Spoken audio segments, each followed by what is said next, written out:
ಎಲ್ಲರಿಗೂ welcome back to my channel. Boss, ನೋಡ್ತಿರೋರು ಒಬ್ಬರೋ ಇಬ್ಬರು ಅಷ್ಟೇ. ಆದಷ್ಟು ಪೂರ್ತಿ ವಿಡಿಯೋನ ನೋಡೋದಕ್ಕೆ ಟ್ರೈ ಮಾಡಿ. ವಿಡಿಯೋ ಇಷ್ಟ ಆದರೆ ವಿಡಿಯೋಗೆ ಲೈಕ್ ಹಾಕ್ಕೊಳ್ಳಿ, ಚಾನಲ್ನ ಸಬ್ಸ್ಕ್ರೈಬ್ ಮಾಡಿ, ಕಮೆಂಟು ಮತ್ತು ಶೇರು ಕೂಡ ಮಾಡ್ಬೋದು ಮನಸ್ಸು ಮಾಡಿದ್ರೆ. ನೋಡಿ, ಈಗ ಬನ್ನಿ, ದರ್ಶನ್ ಅವರ ಡೆವಿಲ್ ಸಿನಿಮಾದಿಂದ ಒಂದು ಒಳ್ಳೆ ಅಪ್ಡೇಟ್ ಬಂದಿದೆ. ಅದು ಅಷ್ಟು ಜನ ಪಾಸಿಟಿವ್ ಆಗಿ ತೊಗೊಬೋದು, ಅಷ್ಟು ಜನ ನೆಗೆಟಿವ್ ಆಗಿ ತೊಗೊಬೋದು. ಇದೇ ಆಗಸ್ಟ್ 15ಕ್ಕೆ ಡೆವಿಲ್ ಸಿನಿಮಾದಿಂದ ಒಂದು ಸಾಂಗ್ ರಿಲೀಸ್ ಆಗ್ತಾ ಇದೆ. ಆ ಸಾಂಗ್ಗೆ ಇದ್ರೆ ನೆಮ್ಮದಿಯಾಗಿರಬೇಕು. ಈ ಡೈಲಾಗು ತುಂಬ ಪಾಪ್ಯುಲರು, ಆಲ್ರೆಡಿ ಸಿಕ್ಕಾಪಟ್ಟೆ ಟ್ರೆಂಡಿಂಗಲ್ಲಿ ಸದಾ ಇರುತ್ತೆ. ಆ್ಯಕ್ಚುಲಾಗಿ ಈ ಒಂದು ಸಿನಿಮಾದ ರಿಲೀಸ್ ಡೇಟ್ನ ಅನೌನ್ಸ್ ಮಾಡ್ತಾರೆ ಅಂತ ನಾವು ಅಂದ್ಕೊಂಡಿದ್ವಿ. ಬಟ್ ಅವರು ಈ ಸಾಂಗು ಆಗಸ್ಟ್ 15ಕ್ಕೆ ಬರ್ತಾ ಇದೆ ಅಂತ ಹೇಳಿದ್ದಾರೆ. ನೋಡಬೇಕು, ನನಗೂ ಕೂಡ ತುಂಬ ಕ್ಯೂರಿಯಸ್ ಆಗಿದೆ ಈ ಒಂದು ಸಾಂಗ್ ಹೆಂಗಿರುತ್ತೋ ಅಂತ. ಮಹಾವತಾರ್ ನರಸಿಂಹ ಈ ಒಂದು ಸಿನಿಮಾ ಇಲ್ಲಿವರೆಗೂ 210 ಕೋಟಿನ ಕ್ರಾಸ್ ಮಾಡ್ತು ಗುರು. ಒಬ್ಬೊಬ್ಬೊಬ್ಬ, ಐ ಥಿಂಕ್ ಮೊದಲನೇ ದಿನ 1 ಕೋಟಿ ಕಲೆಕ್ಷನ್ನು ಬಂದಿರಲಿಲ್ಲ ಅನ್ಕೊತೀನಿ. What A miracle. ಆ ಭಗವಂತ ನರಸಿಂಹ ಸ್ವಾಮಿನೇನೇ ಈ ಮೂವಿನ ಗೆಲ್ಲಿಸ್ಬಿಟ್ಟೇನೋ ಅಂತ ಅನ್ನಿಸ್ತಾ ಇದೆ.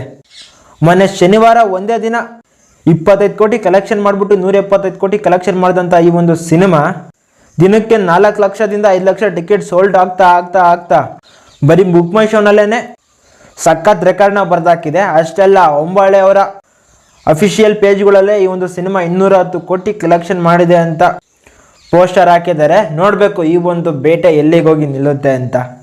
ಅಬ್ಬಬ್ಬಬ್ಬಬ್ಬ, ಇದೊಂಥರ ಅಚೀವ್ಮೆಂಟೇನೇ ಗುರು.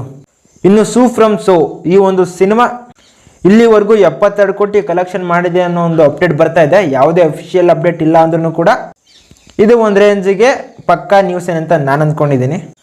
ಅಟ್ಲೀಸ್ಟ್ 70+ ಆದರೆ ಈ ಒಂದು ಸಿನಿಮಾ ಕಲೆಕ್ಟ್ ಮಾಡಿದೆ. ಇದೊಂಥರ ನಮ್ಮ ಬಾಕ್ಸ್ ಆಫೀಸ್ಗೆ ಬೂಸ್ಟ್ ಕೊಡ್ತು. ಇನ್ನು ಕೂಲಿ ಸಿನಿಮಾದ ಕನ್ನಡದ ಟ್ರೈಲರು ಬಂದಿಲ್ಲ ಅಂತ ಒಂದು ವಿಡಿಯೋದಲ್ಲಿ ನಾನು ಹೇಳಿದ್ದೆ. ಬಟ್ ಈಗ ಕನ್ನಡದಲ್ಲೂ ಕೂಡ ರಿಲೀಸ್ ಆಗಿದೆ. ಓಕೆ, ಡಬ್ಬಿಂಗ್ ಎಲ್ಲ ಬೆಟರಾಗೇ ಇದೆ. ಆಲ್ರೆಡಿ ನಾನು ಟ್ರೈಲರ್ನ ನೋಡಿದ್ದೆ, ಈಗ ಒಂದು ಸ್ವಲ್ಪ ಸಮಾಧಾನ ಆಯಿತು. ಇನ್ನು ಕೂಲಿ ಮತ್ತು ವಾರ್ 2 2 ಸಿನಿಮಾದ ಆನ್ಲೈನ್ ಬುಕ್ಕಿಂಗು ಓಪನಿಂಗ್ ಆಗಿದೆ. ಒಳ್ಳೆ ಟಿಕೆಟ್ ಬುಕ್ಕಿಂಗು ಕೂಡ ಆಗ್ತಾ ಇದ್ದಾವೆ. ನೋಡಬೇಕು ಇವೆರಡು ಸಿನಿಮಾ ಟಿಕೆಟ್ ಬುಕ್ಕಿಂಗಲ್ಲೇ ಎಷ್ಟು ಕಲೆಕ್ಷನ್ ಮಾಡುತ್ತೆ ಅಂತ. ಕೂಲಿಲೇನೋ ಆಲ್ಮೋಸ್ಟ್ 1000 crore ಕಲೆಕ್ಟ್ ಮಾಡೋ ಎಲ್ಲ ಲಕ್ಷಣ ಕಾಣಿಸ್ತದೆ. ಬಟ್ ವಾರ್ 2 ಯಾಕೋ ನನಗೊಂದು ಕಡೆ ಸೈಡಲ್ಲಿ ಹೊಡಿತಾ ಇದೆ. ಬಟ್ ವಾರ್ 1 ಸಕ್ಕತ್ತಿದೆ ಮೂವಿ. ಹಂಗಾಗಿ ನಾರ್ತಲ್ಲಿ ವಾರ್ಗೂ ಕೂಡ ಒಳ್ಳೆ ಕ್ರೇಜ್ ಇದೆ. ಬಟ್ ಸೌತಲ್ಲಿ ಅಷ್ಟಿಲ್ಲ. ಬಟ್ ಆಂಧ್ರ ಮತ್ತು ತೆಲುಗು ಸ್ಟೇಟ್ಗಳಲ್ಲೂ ಕೂಡ ಸ್ವಲ್ಪ ಕ್ರೇಜ್ ಇದೆ. ಒಟ್ನಲ್ಲಿ ಎರಡೂ ಸಿನಿಮಾಗಳು ಕೂಡ 1000ಕ್ಕಿಂತ ಜಾಸ್ತಿ ಕೋಟಿನ ಕಲೆಕ್ಷನ್ ಮಾಡೋ ಪೊಟೆನ್ಷಿಯಲ್ ಇದ್ದಾವೆ. ಬಟ್ ಈ ಎರಡು ಕ್ಲಾಶಲ್ಲೇ ಯಾವ್ದು ಗೆಲ್ಲುತ್ತೆ ಯಾವ್ದು ಸೋಲುತ್ತೆ ಅಂತ ನಾವು ನೋಡಬೇಕು. ಬಟ್ ಎರಡು ಗೆಲ್ಲಿ, ಆಲ್ ದಿ ಬೆಸ್ಟ್. ಆದಷ್ಟು ಇವೆರಡು ಸಿನಿಮಾನ ಕನ್ನಡದಲ್ಲಿ ನೋಡೋದಕ್ಕೆ ಪ್ರಯತ್ನ ಪಡಿ.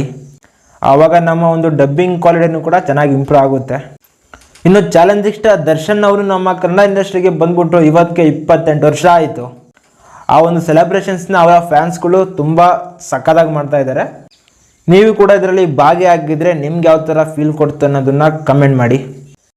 ಇನ್ನು ಪ್ಯಾರಡೈಸ್ ನಾನಿ ಅವರ ಮೋಸ್ಟ್ ಎಕ್ಸ್ಪೆಕ್ಟೆಡ್ ಮೂವಿ. ಈ ಒಂದು ಸಿನಿಮಾದಿಂದ ನಾನಿ ಅವರ ಒಂದು ಲುಕ್ ರಿಲೀಸ್ ಆಗಿದೆ.